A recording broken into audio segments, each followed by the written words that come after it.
Good afternoon, listeners. Tony Pellegrini here with Teaching and Learning at Southern Utah University. We're tickled to have you listen in today as I pose a few questions to Brandon Wiggins from our physics department. Brandon, would you be willing to take a moment or two and tell a little about your background, a little about your history, why you're so tickled to be here teaching at SUU? Sure. So I went to SUU, I guess, as an undergraduate, and so that's one of the reasons, at least, why I was absolutely thrilled at the opportunity to being able to come back. So I did my undergraduate here, went off and did grad school. Part of that was at Los Alamos National Laboratory, where I did some computational astrophysics, which is just doing physics inside of a computer, and now I'm here teaching at Southern Utah University. So that's kind of me. That is exciting. That is very, very exciting. And I know that you've had we're recognizing and honoring you for your, outstanding educator position or award that you've won. And we're just tickled to be able to find out, to steal some great ideas from you and encourage some learners to come to your class and sign up for your classes because of the great activities that you have been involved in. Would you take a moment or two, talk to us a little bit about what made you decide to become a teacher? Why did you want to get away from that physics inside of a computer? Well, the good news about being a professor is you don't have to get, I guess, all the way away from that type of thing. You still get to keep your research a little bit, but it was a deliberate choice, to go to an institution that's primarily a teaching institution and not maybe a research-based institution. I've had opportunities to go to bigger institutions. And what you see there, of course, as everyone knows, is the student body is vast enough that you kind of have to treat students as populations rather than as people, and so I love being here. I actually knew I was going to be a teacher as early as kindergarten. My grandpa was a professor of geology, and he inspired me that early. It was decided by kindergarten, so been planning for a little while, I guess. That is wonderful. I loved your concept there of teaching people and not necessarily populations. That sounds a little bit like a teaching philosophy. Do you have a teaching philosophy that you follow? Would you be willing to share that with us? Sure, and I'll say that first of all, I don't know that mine's the best, right? I'm sure it could be fine too. It works for you though, right? It works, yeah. So I mean, I guess I could state mine probably in three different ways, but I suppose I'm saying the same thing each time. But probably the best way to say this is I think I'd like to teach the class that I would want to take. And that's something that I think is very easy to forget to do because a lot of us have learning outcomes we're trying to hit, and there's outcomes that on the back end of all of this that we feel obligated to reach. But that's kind of been my guiding philosophy: teach the class that you'd want to take. I guess another piece of that is I try to meet my students on sort of their own terms, and that's important to me. I think that is very, from my perspective, very, very profound and very telling. Meeting students on their own terms. I'm not a physics professor, and the content knowledge that you have about how our world and universe works is profound. But yes, absolutely, humans are a part of that. Students are a part of that. Faculty is a part of that. But we really have emotions that maybe physics doesn't really have those emotions. How do you deal or come from a physical world to a social emotional world where you're working with human students and trying to help them learn the lessons that you want them to learn? How do you go about doing that? That's a good question. A lot of it is, I think, I mean, I don't know. There's a famous TED speaker. I think everyone's seen it. Ken Robinson speaks a little bit. I've spoken a couple of times at some TED conferences, and privately, he's written a little bit about how he teaches and how he, I guess, starts a class. And I love his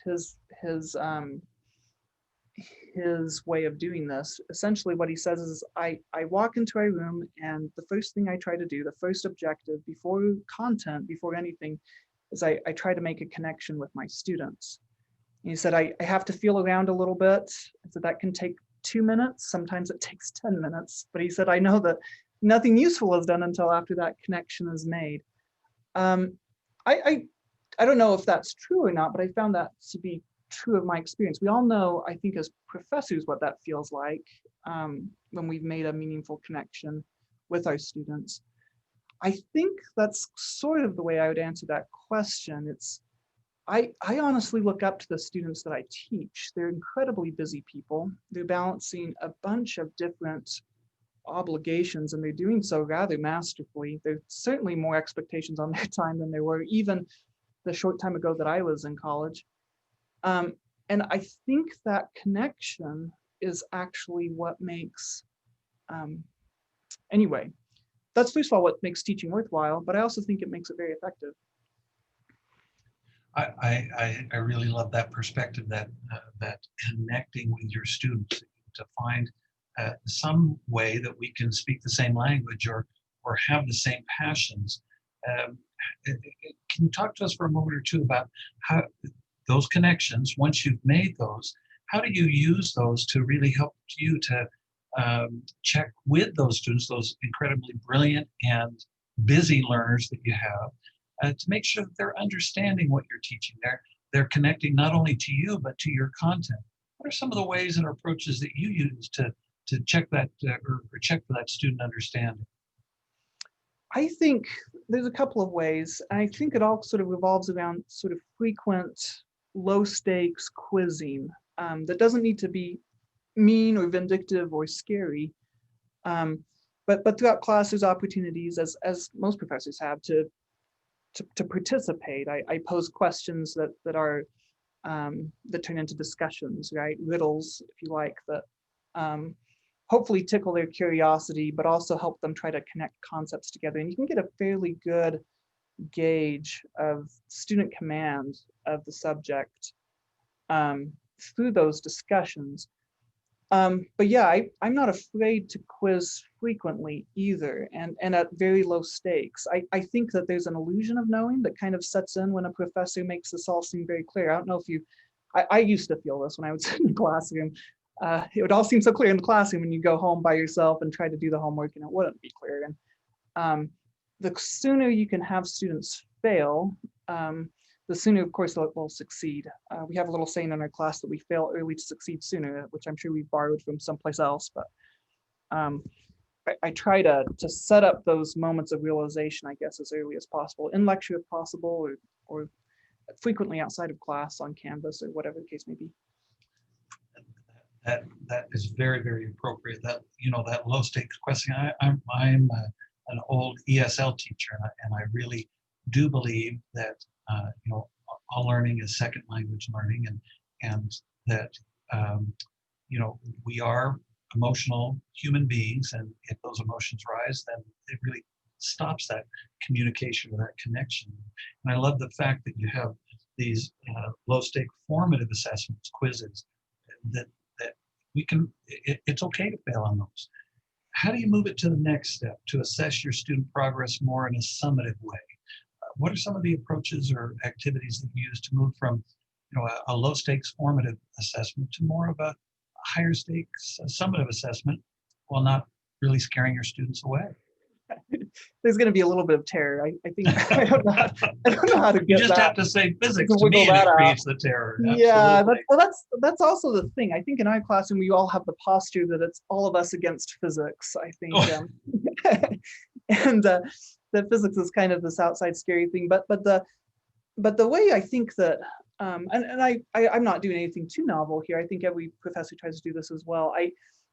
Very clear expectations, right, on what students should be gaining command of. Half of the struggle, I've taken courses where there's been unhelpful difficulties in maybe the course design not being quite as organized as maybe I would have liked as a student, or not really knowing what was important to the professor. And so now coming back as one, of course, that's one of the things I hit very hard, exactly what it is that I want students to learn. And then testing on that. Yeah, we have a full day. I know this is unusual for my types of classes, physics classes, but we have full days where we would just review for exams. We try to bring a bunch of different concepts together and hopefully put them together in a holistic way. As far as the summative assessments go, I'm also one of those sticklers right now for, I still do written exams. I don't do multiple choice still, and it's murdering me as far as Oh, bet, as far as time time, goes, oh my right? goodness. But the idea is, I mean, the idea that a professor would take the time for my papers when I was coming here as a student and would write comments in the margins or what have you. That was, I still have tests, assessments for my undergraduate years, because not only were they informative, but they meant something to me that the professor would take that time. And so my feedback on those tests, which again, they're workout style tests. I grade every line of work. I tell my students, I don't have a key when I start grading your tests. I'm looking for the correct process, the way you're thinking. And that's the kind of the granular level that I'm grading at. But anyway, I feel I owe that to the students in a way. If they've prepared themselves to show me a complete process, I should be ready to give feedback on that complete process and reward them for command of that process. So I haven't found a way around that yet. So I think it's wonderful that you've had that absolutely modeled for you by SU professors, and you're contributing now that to future, maybe future SU professors. I think that's wonderful.